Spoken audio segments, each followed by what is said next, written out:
I am out on the ledge with you and Kim Atkins' story. Because, in our podcast, Sisters-in-Law, it's you and me, girl. We're always the two that are out on the ledge, worried about the Yes. future of democracy. And I live on that ledge. I mean, I have a Yeah. sleeping bag and a TV out there because I don't We come set it in up off real of it. nice. We made it comfy. It's good, the ledge. I think it's smart to be realistic. I don't believe in sugarcoating what's going on. I think that would be dangerous. I'm Kimberly Atkins-Storr, and this is Justice by Design, a podcast that is focused on finding solutions to the issues we face together as a society. And I think there is no issue that I talk about more no issue that is more front of mind for me than protecting democracy, the basic way our government functions for the people, a government by the people, not one of autocracy or oligarchs or despots. But how do we all get there? What is the role that each of us has to play? Well, you know what? A good friend of mine and someone who you all probably know very well is writing a book about just that. It's called Giving Up is Unforgivable, a manual for keeping a democracy. And the author is my friend, my Sisters-in-Law co-host, Joyce Vance. Hi, Joyce. Hi, Kim. How you doing? I'm great. Thank you so much for joining me today. I'm so excited to have you. I'm glad to be with you. So you need no introduction, but I always ask my guests to introduce themselves briefly. So if there is a listener somewhere who doesn't know who you are, they can get to know you a little bit better. So tell us a little bit about what you do. So I'm a mom of 4 kids, mostly grown up. My husband less grown up. I teach at the University of Alabama School of Law, and I teach in the area of criminal law and constitutional law. And of course, like Kim, I talk on television on MSNBC and NBC.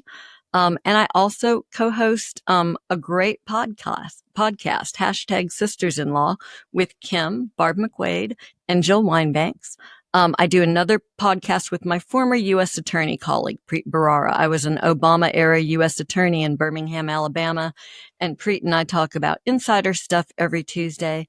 And then last but not least, I write a Substack newsletter called Civil Discourse almost every night. It didn't start out that way, and I bet you feel the same way about this podcast, Kim. I thought Civil Discourse would just be every once in a while I would write about an interesting issue at the intersection of law and politics.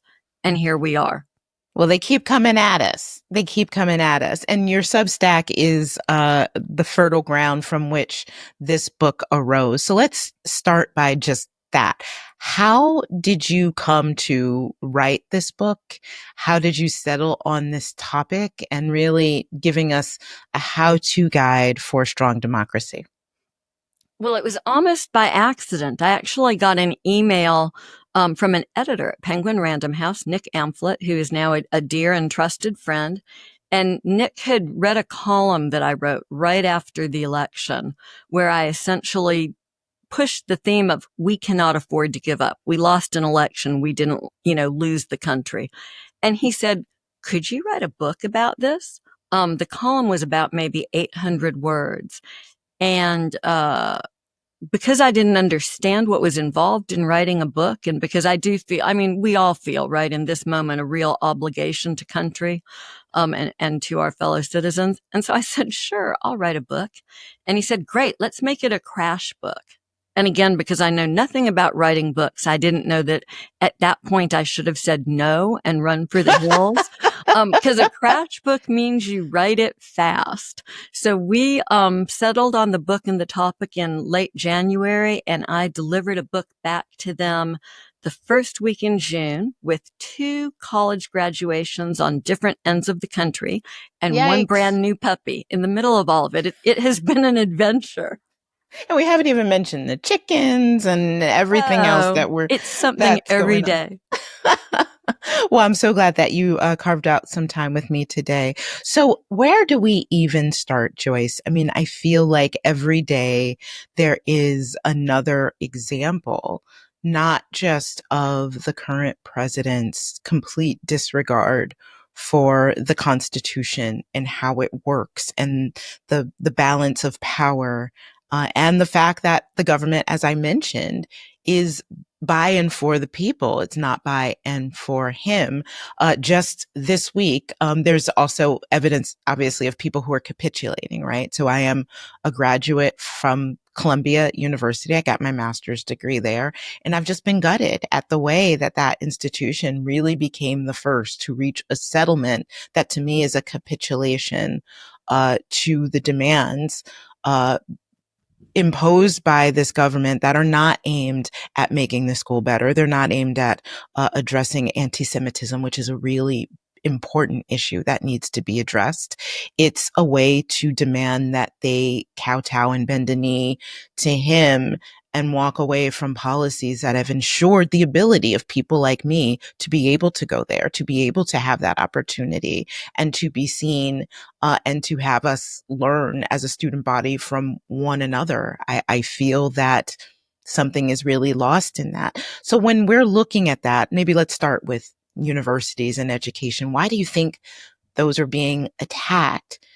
And what can people do besides me and my little protest? So I put, you know how Clarence Thomas put a 15-cent sticker on his Yale degree because he was angry at the school for implementing affirmative action after his graduation. Well, I'm doing it for a different reason. I put my 15 cents on my Columbia degree. Besides that, what can we do to let people know that this isn't acceptable, but while at the same time supporting students in these universities right now to ensure that they get the experience that they need to be better citizens?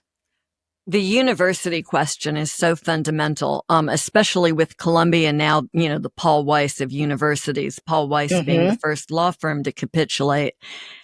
I understand why people might want to make difficult decisions to keep an institution afloat for what they perceive as a temporary period. I respectfully disagree with those sorts of decisions, just like you do. I think ultimately, you know, where we have to look at, and I'll tell you, something that just sort of came upon me without deliberately thinking of it early in the Trump administration, where everything went bad so fast and so all at once. And I felt like there was nothing to hold on to. And I realized that I really needed an anchor. And so for me, that anchor was history and law. And I'll tell you, it feels a little bit cheesy in an era where the Supreme Court relies on tradition and custom and history to reach some of the most wrong results imaginable, right? They're always saying, well, history. And then they rely on some guy who was in favor of burning women at the stake as witches. But I mean it in a very sincere way. I found it to be comforting to turn to the country's historical documents, to the Constitution, to the Federalist Papers, to material that I frankly had not read. Maybe I'd reread some of it, like the law, the Constitution in law school, but some of it not since college. And I found such very moving content in those documents, especially in the Federalist Papers with Hamilton and Madison trying to sort of hash out the rationale for the new form of government. And what the Federalist Papers really are, they're trying to get citizens in New York to vote for the new Constitution. So they're making their most persuasive case, but they're also doing a lot of explanatory work and explaining, for instance, why they believe that factionalism would be so dangerous and would break the country apart, which is, of course, what we're seeing right now with MAGA, and why they believe they've constructed a government that is, at least in some sense, faction-proof. And that, I think, is the answer to your question about education, right? Why is Trump attacking universities? Well, what he's doing is he is attacking democratic institutions, whether it's the big marquee ones like Congress and the courts, or this sort of second tier law firms, the media, universities that spawn the people who think and who understand and who will keep Donald Trump from becoming what he wants to be, a dictator. Yeah. I think that's so important to keep that in mind because people may just think, okay, it's a fight between Trump and these individual institutions, but it's something so much bigger than that. I mean, we often see when we look at history and what happened during World War II or leading up to World War II, for example, institutions were among the first that were universities were among the first institutions that were attacked by Hitler, because they understand that the more educated that people are about what's going on, including learning from our history, and the more we have spaces where people exchange ideas, and those include dissent and those include different views, the more you have that, the harder it is for autocracies and dictatorships to take power, because that empowers the people, and you need to strip the people of that power in order for that to be effective. So this is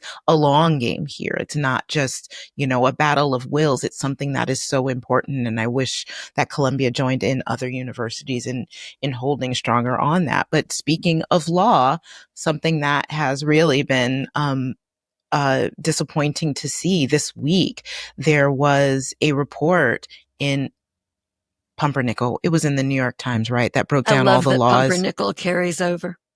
Yes, I only do it with you. It was a New York Times report that showed all the times that the Trump administration defied or tried to defy a Yes, court order. Okay, right. correct. And Pumpernickel. Just this week, there was a really just striking New York Times report that pointed out all the times that the Trump administration has either defied or tried to defy by eluding court orders. 1 in 3 court orders that has been issued against the Trump administration has been either defied or flouted in some other way. That is such a shocking fact to begin with. But add to that the Supreme Court continuing to allow the Trump administration to move, even if to do things that lower courts have told them not to. Just the most recent one is firing all the Democratic members of the Consumer Product Safety Board. Now, think about it. Do you want your cribs, your baby cribs, to not, collapse and suffocate your kids? Or do you want to know that the paint that's in your house doesn't have lead in it? I mean, I like that, but the people who are in the pockets of corporations may not. So how do you explain a Supreme Court that is basically letting this president get away with flouting the Constitution? And again, what tools do we have to fight back? So look, I know this is going to come. Sorry, it's allergy season in Alabama. I know this is going to come as a huge surprise to you. I am not a fan of the conservative majority on this Supreme Court. What? Are you shocked? I mean, I had no clue, Joyce. Look, I don't know what's going on. I think people have plenty of suspicions. I try to not be a conspiracy theorist, but I look at some of these decisions and what I see is, at some sense, at some level, there's this very meta conversation going on about the powers of the presidency and Article 2 of the Constitution, and this real long trajectory among Federalist Society Republicans who wanted to see a unitary presidency where the president would reclaim power over the executive branch. We have this history and tradition, something the court usually honors, of executive branch agencies who have, to some level, independence. DOJ is the big one, right? Because everybody understands post-Watergate. You don't want the president reaching into the Justice Department and saying who can and can't be prosecuted. You want those decisions to be made on the basis of the facts and the law and nothing else. If you're going to be the cabinet level agency whose name is a moral virtue, justice. But there's also independence in these other agencies that have expertise, right? Agencies that used to rely on science, which has fallen into disfavor in this administration. And so there's this war being waged by Donald Trump on that sort of independence in his own agency. He wants to fire anybody he wants to fire. He wants to supplant policies. He wants to indict people who he thinks need to be indicted. All this stuff that I think is very much antithetical to what the founding fathers envisioned, but what many in conservative circles have long desired. And there is a majority on this Supreme Court that is bought in, at least to a large extent, on unitary executive theory. I sort of think that that's actually what we're watching happen. And the weird thing is that this Supreme Court majority doesn't understand that that's not happening in a vacuum, that they can't give Donald Trump all this power and then move on to have the conservative president of their dreams. Because Donald Trump will take that power, and once he holds it entirely in his hands, he will change America forever. The Supreme Court is supposed to be drawing the line on that.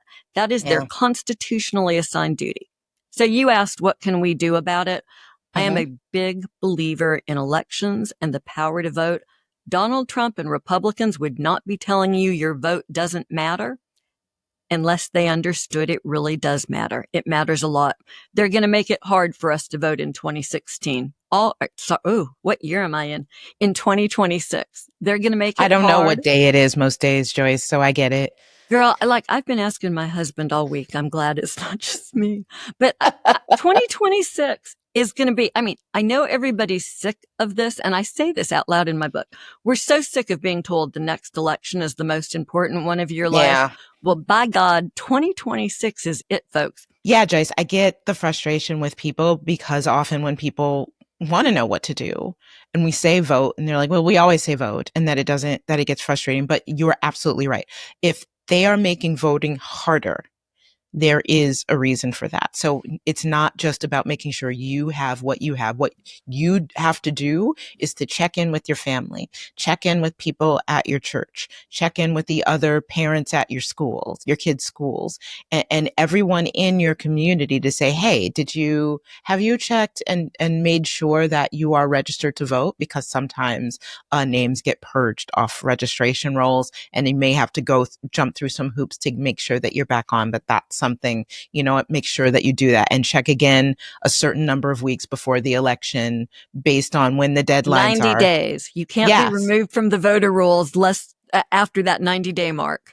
Right. Know your local voting rules and dates and deadlines. Put them in your calendar just to remind yourself to double check that. Remind your loved ones and your friends to do the same way. That's really powerful. That's a powerful way to remind people of how important it is. There are also people who are checked out who feel just really dispirited and are wondering how important elections aren't anymore. Tell them that they are. Write postcards, urge people to get out, even in other states. There is a lot of power in that. And I also think there's a lot of power in speaking to your elected officials all the way up from the local level to your members of Congress and letting them know how you feel about everything, including election laws and procedures. They work for you. And hearing from you does make a difference. I know it makes a difference at Congress. I've been in congressional offices as a reporter and heard the phones ringing off the hook and heard people saying what they mean. And it gets through. It does matter and it does make a difference there. And so you really do have some power and a vote and a voice in all of that.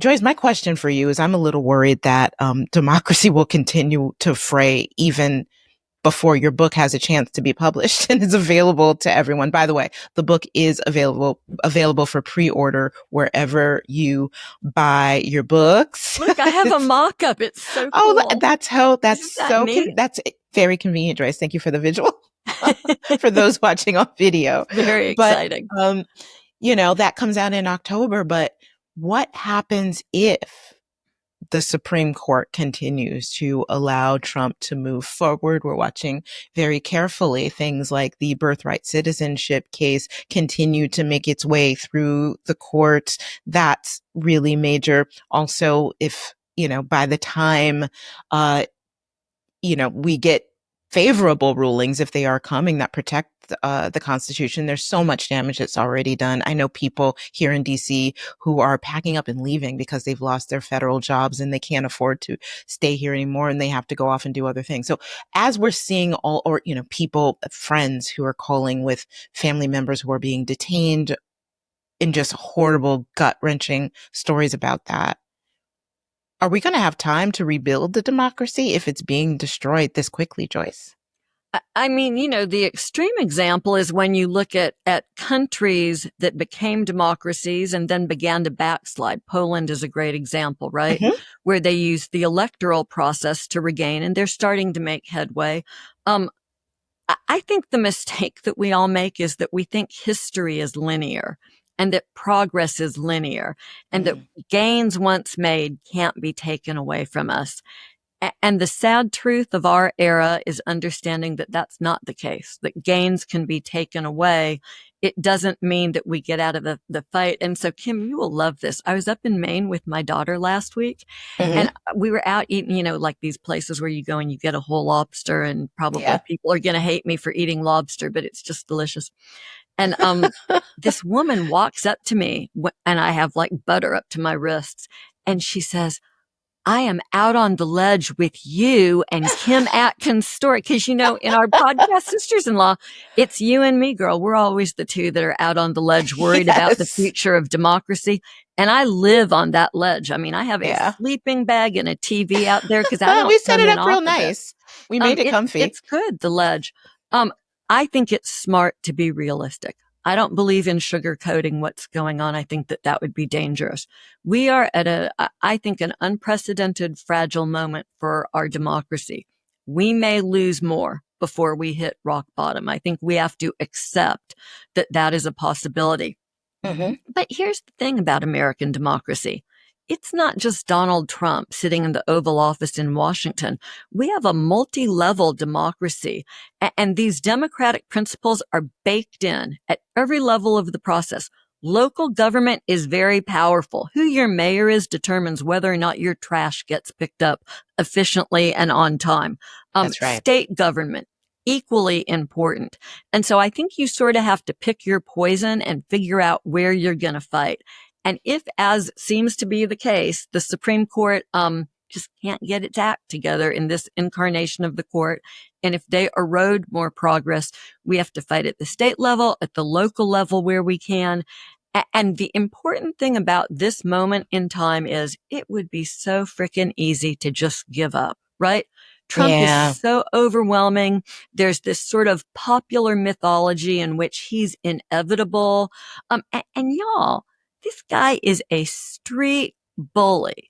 He is someone who is poorly educated. You would not let him play with your 4-year-old. I still don't understand how Americans elected him not once, but twice. I mean, there's this horrible story about the way he took advantage of his niece, Mary, and her brother after their dad died, lying to them and stealing from his own, family. So I think something that we need to do is stop giving Donald Trump credit, stop bending over backwards to pretend like he's a legitimate president. He isn't. We're past that. And as democracy continues to take hits, I think our job is to be accurate observers. We need to stay engaged and understand what's going on and spread the word of it. So there's a chance that we could come back. Let me just tell you 2 quick things that gave me hope this week. 2, because I'm a big believer. That was going to be my last question to you. So that's perfect. Well, there we go. I'm a big believer in having these small conversations with people and not expecting that progress will be immediate, right? I mean, it might be years, and both of these stories actually are. I have a friend who is such a smart, bright woman, just liberal baked into every fiber of her being. And this has been an overwhelming experience for her. She did not expect, to spend the final years of her career in this. And so she unplugged. She simply walked away from it, went on living, her life, tried to be happy, tried to ignore the bad stuff, felt like that was the only thing that she could do. And in the last couple of weeks, I have watched her re-engage. I have watched her tone change. The amount of attention she's paying has changed. I believe she'll be out with me at the next protest. Signs like that are hopeful that people are coming back. But the one that really blew me away is I have a dear, dear friend, a former colleague, a great guy who believes in justice to the core of his soul. But he was one of those people who was just inexplicably attracted to MAGA. A Trump voter every time he was on the ballot, was upset by what was happening at the border, all of the Trump things, right? And really, really strange because someone who had really promoted women and had really promoted Black people and really believed in all that. I've never understood how those folks get sucked in by Trump. But, for him, the bridge too far was watching Trump try to take over the Justice Department. And he Mm, has just really, in the last few days, sort of smacked himself in the head and said, what the F was I thinking? yeah. That gives me hope too. And, that's very niche, right? The former Justice Department employee for whom things finally go too far. But I think everybody's got their niche. And so I you think just so have to too. figure out what to talk with people about. Everybody has their line. I mean, we've seen that even within MAGA.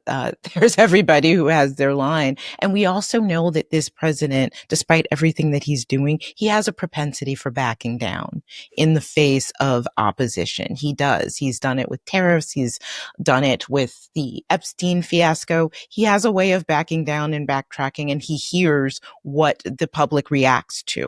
So that's why I think, particularly with this president, keeping your voice strong, keeping your voice consistent, and doing what you can to resist, it matters. It may feel daunting, but it really does matter. Listen, Joyce, I am among those people that sometimes, I think, and I was thinking it even this week because I was a little under the weather, and that's when, my resolve can be a bit weakened when the body is weak. And it's just like, is this worth it? Am I even making a difference? Am I just screaming into the void? Am I just part of the partisan divide, which is making the road back to democracy worse, not easier? And just in that way, it's almost as if I spoke it into the universe. I hear back from people or hear from people in various parts of my world who expressed how something that I've written or something that I said made them think or really hit home or made them understand something better. And I thought, okay, well, that's it. I asked a question to the universe, and the universe told me, yeah, it's a lot, but you keep doing what you're doing because it is the right thing. And that's what I get hope from. I get hope from seeing other people do it too. I will see other people working hard or doing something that's incredible. And I'm like, okay, I can't sit on my hands while there are people that are really putting themselves out there at a time that it's perilous to do so. I can't do that. So I need to keep going. And I appreciate you for keeping us going too, and in writing this book so quickly, because I agree with you. Giving up really is unforgivable. Well, thank you for having me. This is fun. This was Joyce fans. Thank you so much for joining me. And thanks to all of you for listening to Justice by Design. I will be back next week with another episode. But in the meantime, please make sure to follow this podcast wherever you get your pods. And you know what? Follow hashtag sisters-in-law too, if you are not doing that, because we have just as much fun over there. You take care of yourselves, and I will see you next week. I'm Kimberly Atkins Store.